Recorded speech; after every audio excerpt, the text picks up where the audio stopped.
மாதமாக நான் அனுபவித்தது வேதனை மட்டுமல்ல, உயிரே பறிக்கப்படும் பயம் என்று கலங்கிய குரலில் வெளிவந்த பெண்ணின் சாட்சியம் ஒரு சாதாரண வீடியோ அல்ல. தமிழக அரசியலை அதிர வைத்த வெடிகுண்டு.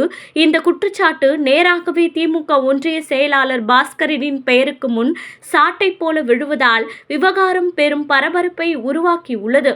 அதிகாரத்தின் பின்னால் மறைக்கப்பட்ட இருள் வெளிச்சத்துக்கு வரும் நேரமா?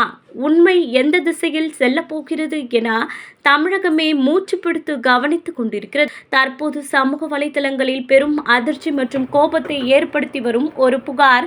கடந்த 6 மாதங்களாக நரக வேதனை அனுபவித்ததாக கூறும் ஒரு பெண்ணின் உருக்கமான சாட்சிதான். இந்த புகாரின் மையத்தில் திமுக ஒன்றிய செயலாளர் பாஸ்கரன் மீது முன்வைக்கப்பட்ட கடுமையான குற்றச்சாட்டுகள் உள்ளன. பெண் கூறுவதன்படி தனது பலவீனமான சூழ்நிலையை பயன்படுத்தி கொண்டு தொடர்ந்து தொந்தரவு செய்து வந்தார் என்றும், மனவளர்ச்சி, உளவியல், உணர்ச்சி என பல்வேறு நிலைகளில் தன்னை துன்புறுத்தியதாகவும் தெரிவித்துள்ளார். இந்த கதறல்கள் தற்போது சமூக வலைதளங்களில் வைரலாகி பல பேரின் கவனத்தையும் அதிர்ச்சியையும் பெற்றுள்ளது.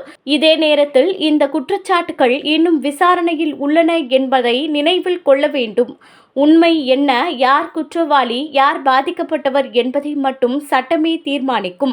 ஆனால் ஒரு பெண் 6 மாதம் முழுவதும் நரக வேதனை அனுபவித்ததாக கதரும் காட்சி சமூகம் முழுவதும் ஒரு கடும் கேள்வியை எழுப்பியுள்ளது. பெண்களின் பாதுகாப்பு எப்போது உறுதி செய்யப்படும்? இந்த விவகாரத்தில் சம்பந்தப்பட்டவர் தங்கள் மீது உள்ள குற்றச்சாட்டுகளை மறுக்கும் வாய்ப்பும் உள்ளது. எனவே இருதரப்பின் வாக்குமூலங்களும் சட்டப்பூர்வமாக விசாரிக்கப்பட வேண்டும் என்பதே நியாயம்.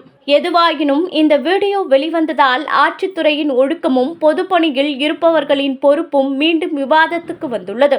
ஒரு பெண்ணின் குரல் இத்தனை துயரமாக ஒலிக்கும் போது அதை புறக்கணிக்க முடியாது. இந்த வழக்கில் உண்மை வெளிச்சத்திற்கு வரும் வரை மக்கள் ஒரு விடயத்தையே எதிர்பார்க்கிறார்கள். நீதியும் உண்மையும் வெல்ல வேண்டும்.